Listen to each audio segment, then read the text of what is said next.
ఈ రోజైతే నిజంగా తెలుగుదేశం పాలన కూడా చూస్తున్నాం. స్వార్థ రాజకీయంతో భయభ్రాంతులకి గురి చేసి కేసులు పెట్టి ముందుకెళ్తున్న ప్రభుత్వం మళ్ళీ వస్తుంది.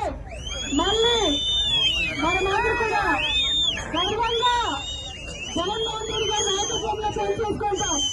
ఈ రోజు కూడా ఏ ఇంటికి పైన కూడా వైఎస్ఆర్సీపీ పార్టీ కార్యకర్తలుగా కాలర్ ఎగరేసుకొని ప్రతి ఇంటికి సంక్షేమ పథకాలు ఇచ్చినాం, ప్రతి ఇంటికి కూడా సంక్షేమ పథకాలు ఇచ్చినామని కాలర్ ఎగరేసుకొని చెప్పండి. ఇప్పటికే 1,00,000 మందికి కోతకొస్తారు పెన్షన్లో. ఇక రాబోయే రోజుల్లో చాలా మంది కోతకొస్తారు. ప్రభుత్వం మళ్ళీ వస్తుంది. మళ్ళీ మనమందరూ కూడా గర్వంగా జగన్మోహన్ రెడ్డి గారి నాయకత్వంలో పనిచేసుకుంటాం. ఈ రోజు కూడా ఏ ఇంటికి పైన కూడా వైఎస్ఆర్సీపీ పార్టీ కార్యకర్తలుగా కాలర్ ఎగరేసుకొని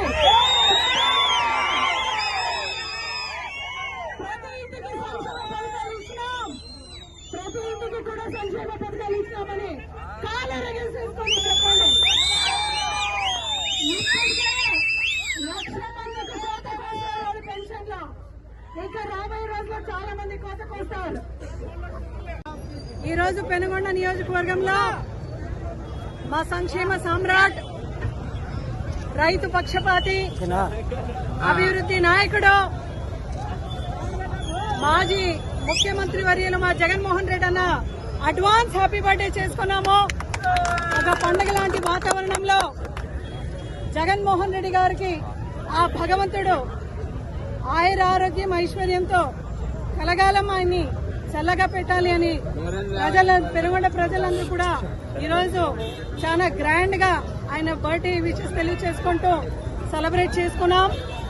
ఇప్పటికే చాలా మంది స్వచ్ఛందంగా వచ్చి జగన్మోహన్ రెడ్డి గారికి ఆ భగవంతుడు 100 ఏళ్ల ఆయులు ఇవ్వాలి అని అందరూ కూడా ఈ రోజు కోరుకుంటున్నాం. ఎందుకంటే ఈ రోజుకి కూడా జగన్మోహన్ రెడ్డి గారు ప్రతి గడపలో కూడా తన మన అనుకొని సంక్షేమం ఇచ్చిన సంక్షేమ సామ్రాట్ పుట్టినరోజు సందర్భంగా రేపు ఆంధ్రప్రదేశ్ రాష్ట్ర వ్యాప్తంగా గ్రాండ్ గా ప్రతి వైఎస్ఆర్సీపీ పార్టీ క్యాడర్ కూడా ఈ యొక్క బర్త్డేని బాగా గ్రాండ్ గా మనం చేసుకోవాలి.